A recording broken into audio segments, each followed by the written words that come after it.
Juliana, houve, nesse caso trágico do Rubens Paiva, uma feliz coincidência do lançamento do filme do Walter Moreira Salles com o lançamento do seu livro Crime Sem Castigo, Como os Militares Mataram Rubens Paiva. Eu sei que o seu livro é fruto do trabalho que você fez anos atrás de mestrado e que você evoluiu para a publicação do livro. Te pergunto, em que medida essa feliz coincidência colabora, na sua visão, para que esta questão, o caso Rubens Paiva, seja reaberto e com esta reabertura, tudo o que envolve, né, a lei de anistia de 79, a ideia do crime continuado, que está aí posta de novo para o STF, e você e o Walter conversaram em algum momento em que ele estava fazendo o filme em função do seu livro, não? Não, Juca, não foi possível. Enfim, eu não sabia da produção do filme até o filme estrear, com muita franqueza. E eu quero lembrar que não é para ficar só assim, sabe, trocando figurinha com você, te elogiando, mas eu ganhei uma menção honrosa no Prêmio Vladimir Herzog em 2014, pela entrevista, pelas investigações que eu fiz do caso do Rubens Paiva, com relação à entrevista que eu fiz com o Paulo Malhães. Você estava nessa cerimônia, né? Você fez a apresentação dessa cerimônia em 2014. Mais um momento da nossa trajetória que se une, assim, que muito me honra, inclusive. Guardo essa menção com muitíssimo carinho por tudo que ela representa, né? Pelo nome do Vlado, pelo prêmio, enfim, também por ter essa cerimônia apresentada por você. Esse caso, para mim, Juca, eu não sou filha de nenhuma vítima fatal da ditadura, mas eu sou uma filha da democracia brasileira, né? Da construção da democracia. Você falou sobre o meu aniversário hoje, né? Eu nasci em 1976. Eu já nasci quando os militares não estavam mais na presidência da República. E sempre fui uma pessoa muito curiosa e indignada com o fato de que o Brasil nunca quis fazer justiça às vítimas da ditadura. E também não enfrentava, né? Essa questão sempre foi uma curiosidade minha. Gente, mas como assim? Aí eu passei um tempo na faculdade, num intercâmbio em Buenos Aires, e isso, de algum jeito, me tocou ainda mais ao ver como os argentinos lidam com esse tema.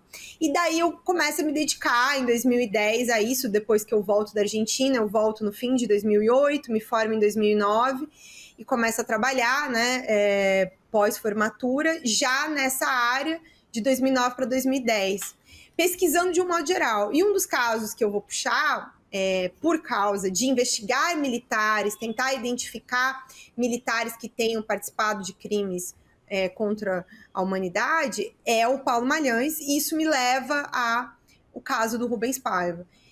Então, foram muitos anos estudando o caso do Rubens.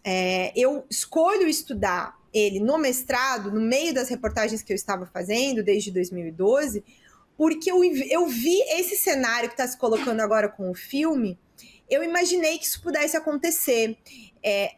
Quando você olha para o conjunto de detalhes que foram reunidos ao longo de 40 anos, e aqui, Juca, eu acho é uma coisa que está no livro, que eu acho muito importante dizer, como o Estado brasileiro era o terrorista, era o que, né, sequestrava, assassinava, matou o Rubens Paiva e outras pessoas, o Vlado, enfim, várias pessoas.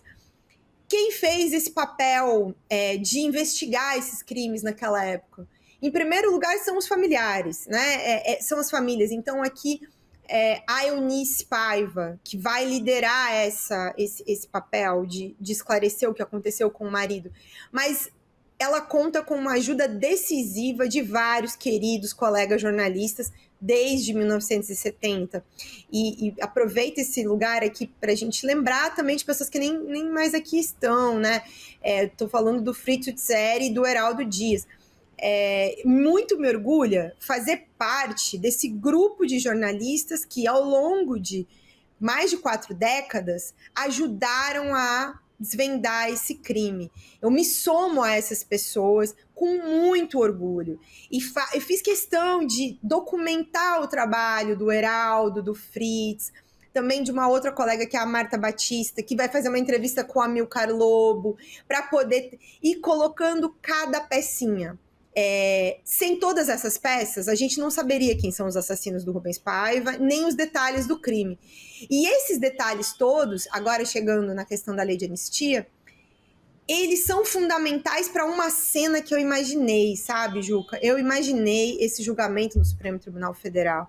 Espero que o Supremo não me decepcione em ver esse momento que eu acho que o Brasil merece, muito mais do que o meu desejo de ver isso, assim, como cidadã brasileira, mas o Brasil merece ver essa discussão, ver a Suprema Corte Brasileira debater o que é um crime contra a humanidade. E aproveito esse espaço que você está dando aqui, inclusive para a gente poder falar de um aspecto que está passando assim, quase despercebido, que é o seguinte: o caso do Rubens, o Rubens é um desaparecido, é um caso de ocultação de cadáver, o corpo do Rubens nunca apareceu.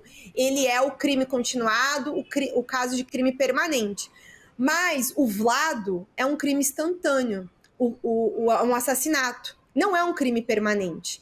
Mas, por ter acontecido durante a ditadura, ele é um crime contra a humanidade. Um desaparecimento forçado é um crime contra a humanidade. Um assassinato em meio a uma ditadura é um crime contra a humanidade. Um estupro dentro de um contexto de ditadura também é um crime contra a humanidade.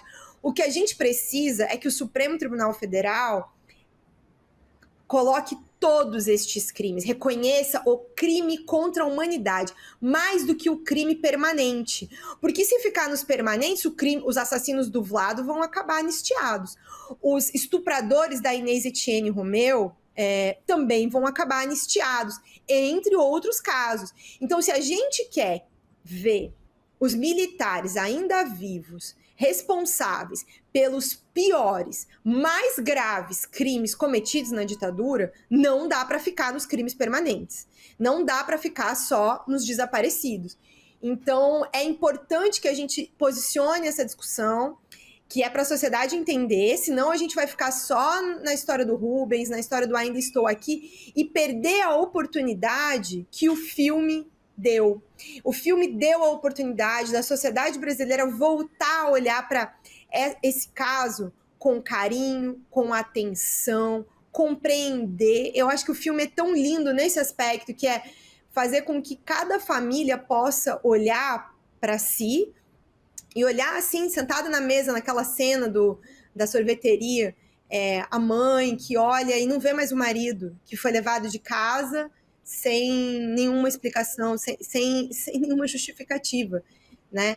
E se solidarizar com isso. Ninguém quer ter um familiar assassinado dessa maneira, né? E sem nenhuma, sequer o mínimo de poder enterrar, né?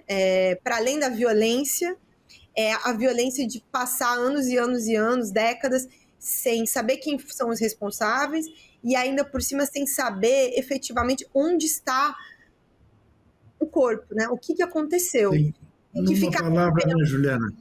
Numa palavra, sem poder cumprir o exercício do luto, né, de maneira cabal, o que é muito importante sob todos os aspectos para os adultos, que dirá ainda para as crianças, para os filhos de Rubens Paiva.